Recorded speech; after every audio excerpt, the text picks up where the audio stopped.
Hello, AIPAC. 18,000 strong. Well, it's great to be here among friends. I want to thank your great leadership, Mort Friedman and Howard Core, Esther Kurtz, Lillian Pincus, and of course, my fellow New Yorker, Bob Cohen. They sweat blood and tears for Israel every day. Thank God we have them here. And I want to thank all of you for being here and caring. Now, to start, I'd like to talk a little bit about my family. I know so many of you for so long, you're like family to me. Now, this year has been filled with several simchas for the Schumer family.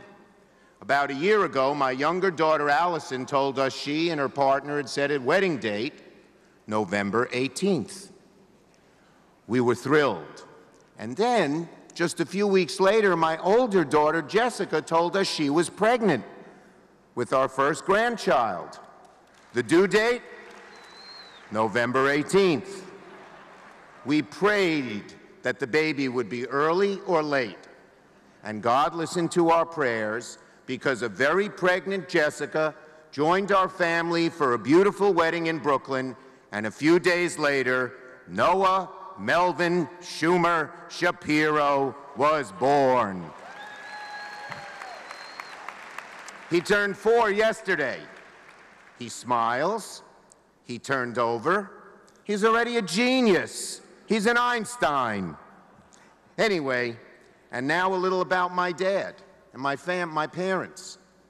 God willing, they're Noah's great-grandparents. God willing, on Flag Day, June 14th, my dad will turn 96.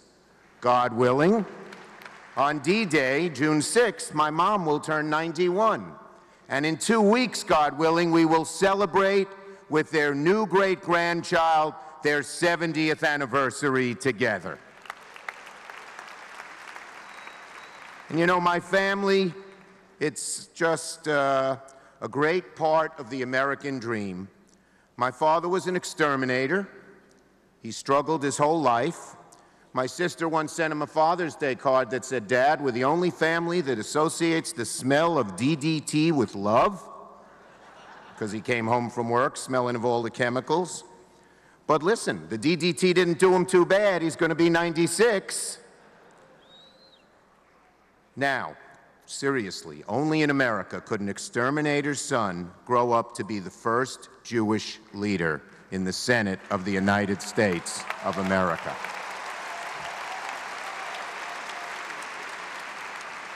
So, my friends, as I reflect on my growing family, I can't help but think of what kind of society we're going to leave to the next generation and the generation after that.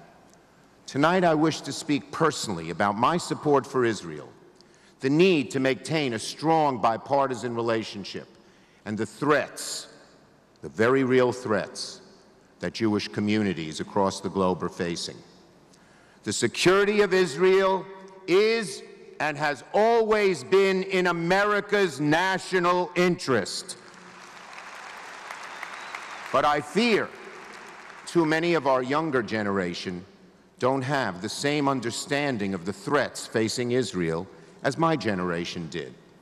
They don't know that as long as Israel has existed, she has had to defend herself from enemies who seek to wipe her off the map. That's a fundamental problem we must confront head-on. Now, that's certainly not true here at AIPAC. Our young people know the story and the importance of Israel, and I know that there are several thousand students here. Tonight, students, stand up. Let us applaud you for being here and helping the cause of Israel. We need you and love you.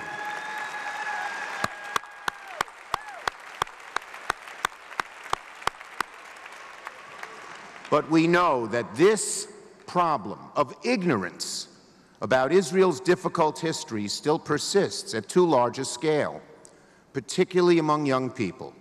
And so it's incumbent on us to explain that history to every single member of the younger generation, Jew and non-Jew alike.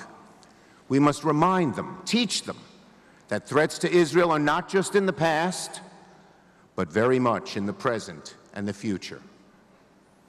My friends, when I think of my grandson Noah, who was born at a time when Israel is stronger than ever, I think about what I'll tell him when he's old enough to understand.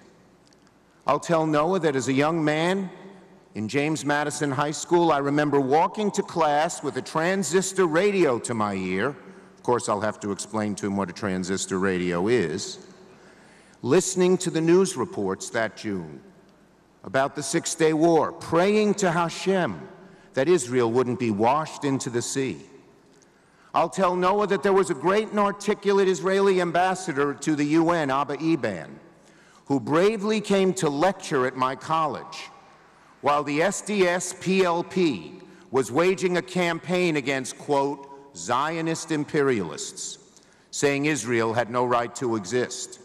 And how, when the SDS-PLP tried to shout him down, AIPAC, in his beautiful Etonian tones, said, "You," when he pointed to them in the balcony.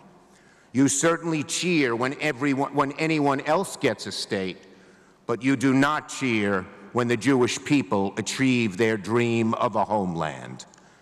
And the anti-Zionists slinked out in shame. I'll tell Noah that as an adult, I watched my grandfather, Noah's great-grandfather, one of the few in his larger family to survive the Holocaust because he was lucky enough to come to America, become overwhelmed by emotion and break down in tears when he saw Eretz Yisrael for the first time.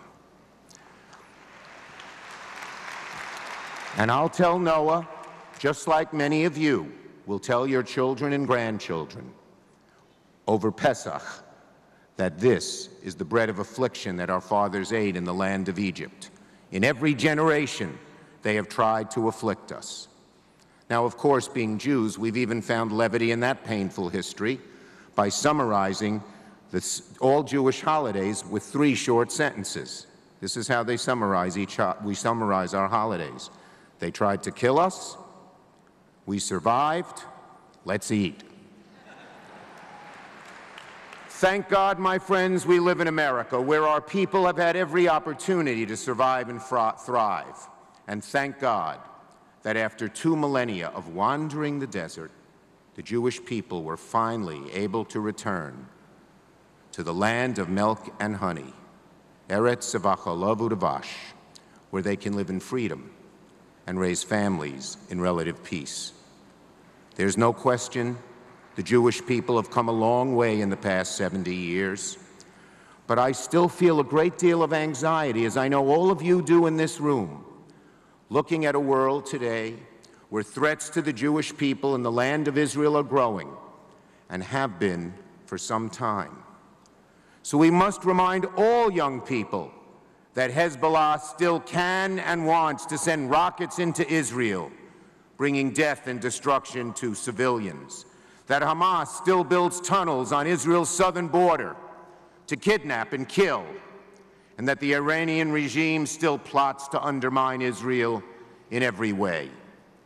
Anyone, young or old, who thinks these threats to Israel aren't real should just read today's newspaper. Just this morning, a rocket from Hamas-controlled Gaza struck and destroyed a home north of Tel Aviv in Mishmeret, injuring several people, including 2 infants.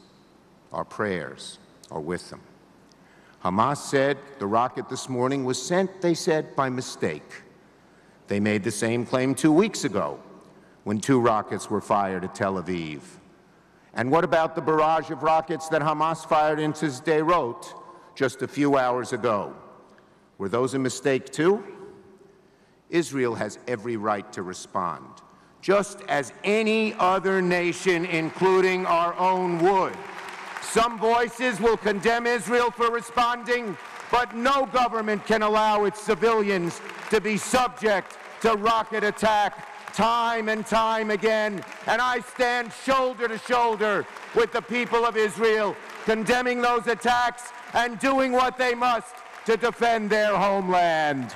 Hamas, Hezbollah, Iran, none of these enemies darkening Israel's door believe that a Jewish state in any form should exist.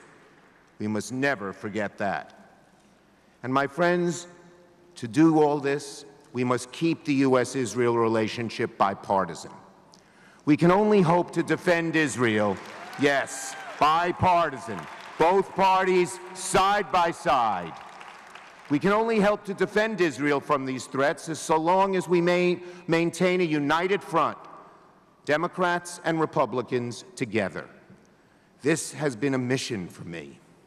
I'm proud that the overwhelming majority of Democrats are pro-Israel and have always been. Let me give you some examples.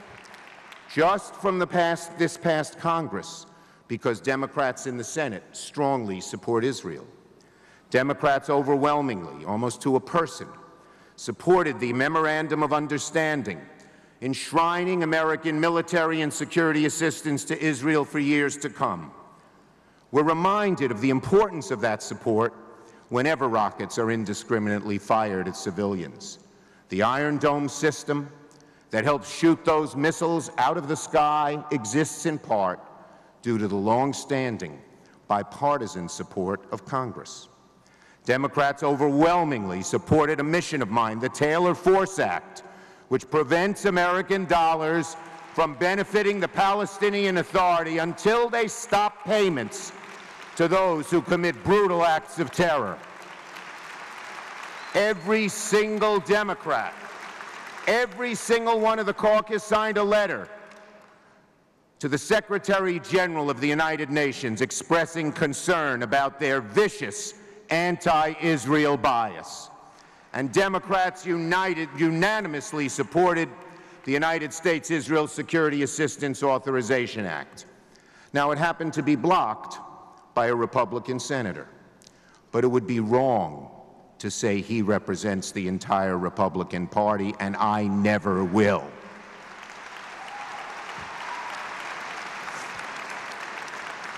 Not only is it demonstrably false to say Democrats are anti-Israel, it also hurts the Israel-U.S. relationship. Plain and simple, the Democratic Party supports Israel, and we will continue to do so, and we will maintain that bipartisan relationship through thick and thin. Israel depends on it.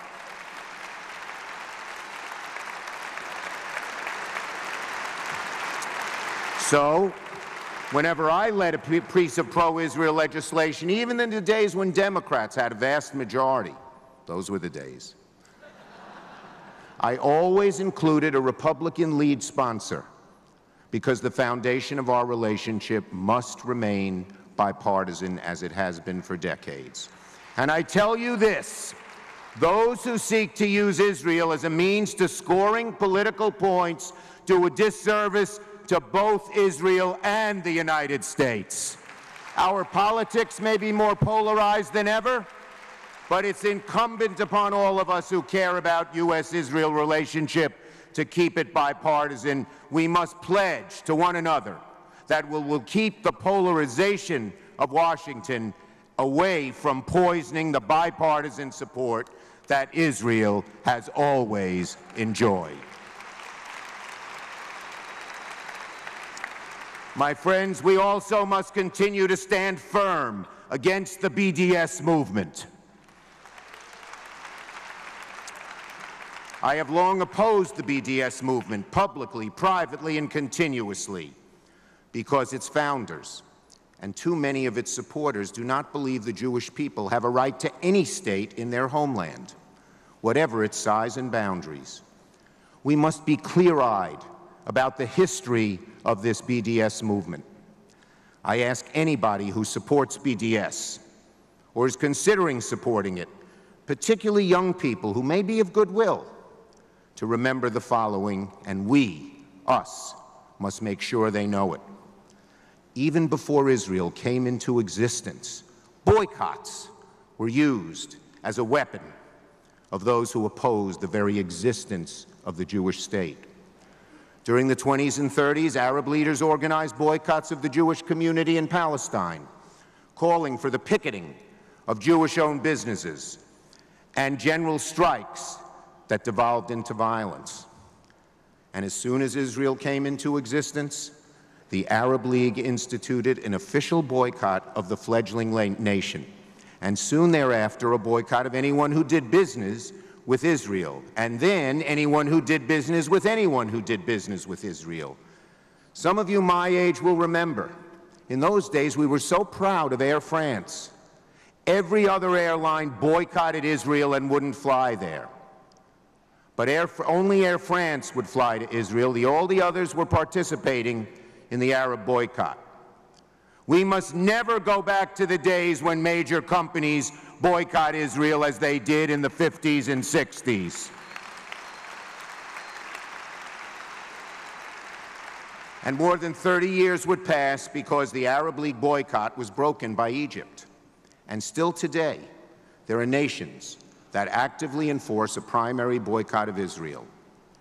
BDS must be understood first and foremost as the next chapter of this troubled past. Make no mistake about it. BDS's founders did not believe in any state of Israel, and too many of its leading proponents, not all but too many, want nothing more than for Israel to disappear.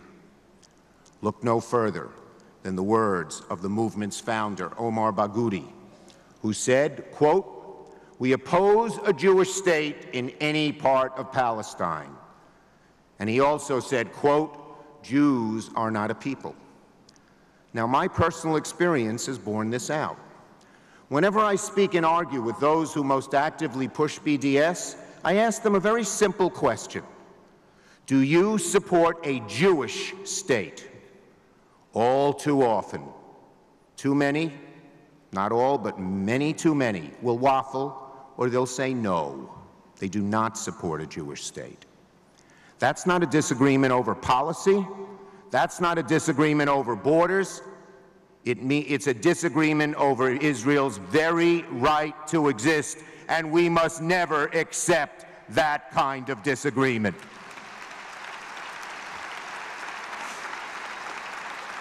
So from the moment Israel drew her first breath until this very moment, Israel has long been threatened by boycott movements. And I will always stand with Israel against those who seek to do her harm by boycott or by any other means. Now, just as we must educate the world about the true origins of the BDS movement, so too are we called on to confront a greater and more ancient threat to the Jewish people: anti-Semitism. That poison, the same poison that chased countless Jewish people from Europe and killed so many who remained, the same poison that scattered the Jewish people to the winds and made us foreigners in our own countries, that same poison cannot be allowed to fester here. In the last decade, there's been a resurgence of anti-Semitism in Europe, where it always seems to live and grow deep in the soil. But now, in the past few years, there's been a resurgence in America. Just last October, we watched in horror as the single greatest massacre of Jews on American soil was perpetrated by an anti-Semitic, white supremacist terrorist in Pittsburgh. Sadly, between 2016 and 17, the U.S. saw the largest increase in harassment, vandalism, and assault of Jews and Jewish institutions.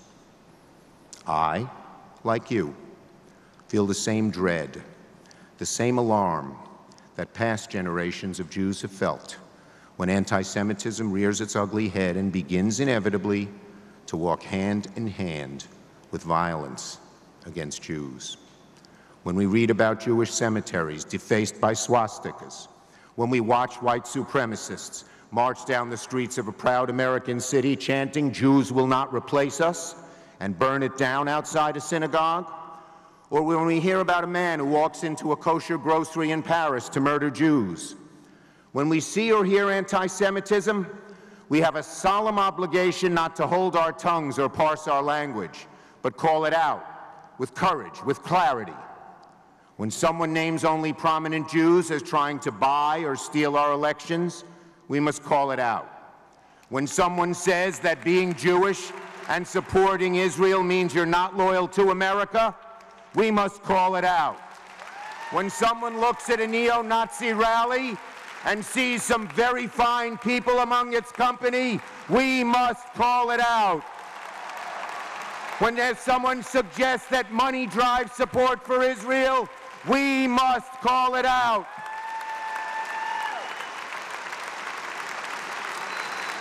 We are here because we support the only Jewish state in the world and because it's in America's interest to support Israel. Any suggestion to the contrary, whether made out of malice or ignorance, is hurtful, it's wrong. We cannot be afraid to say that it's wrong and hurtful. But even more than that, these age-old anti-Semitic tropes are false and must renounce them. You can be a Jew and care about Israel, and it doesn't make you any less of an American. You can be a Jew and lobby for Israel, and it doesn't make us any less of an American. It makes you a better American. You can be all at once, my friends, completely Jewish, completely pro-Israel, and completely American. And we are.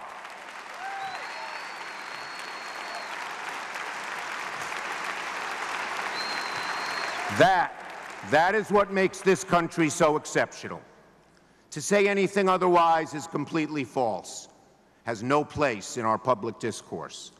So we must call out anti-Semitism whenever we hear it, from wherever it arises. It has become too prevalent in our politics to identify anti-Semitism only when it comes from political opponents. It will always be wrong to use anti-Semitism as a political weapon, always. And let me tell you, if you only care about anti-Semitism coming from your political opponents, you are not fully committed to fighting anti-Semitism.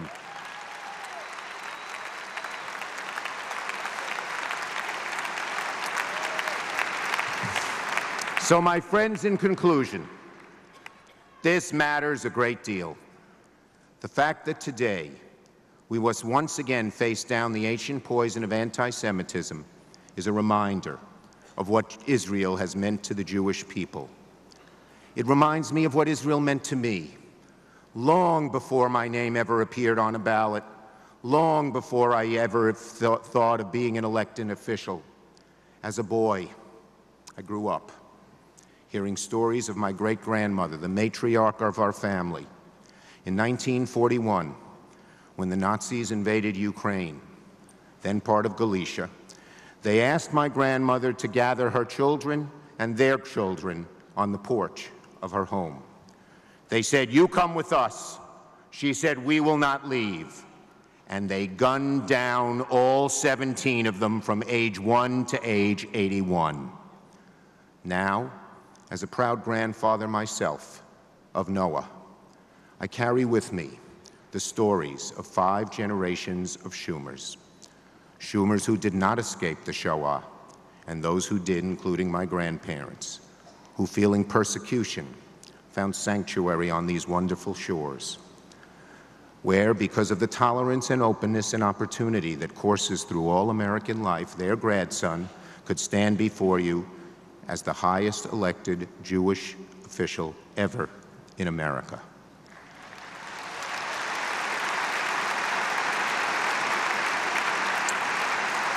And I know you join me. We all cannot help but think we are the lucky ones. I know I'm not alone in bearing the weight of these generations and the painful history of our people. Each one of us has these stories. And it is because we carry with us the history. We feel so deeply about the cause of Israel and the friendship between the United States and Israel. It is because of this history that I want Israel to be always there, always prosperous, always strong, always free. My friends, we must never forget what Israel and her freedom mean to the Jewish people and what the friendship of the United States means to securing that freedom. As long as Hashem breathes air into my lungs, I will not forget. I know you will not forget. And we will fight to protect the Jewish people here in America and in the State of Israel. In America and in Israel, Am Yisrael Chai, the people Israel live. Thank you. God bless you. AIPAC, keep up the great work.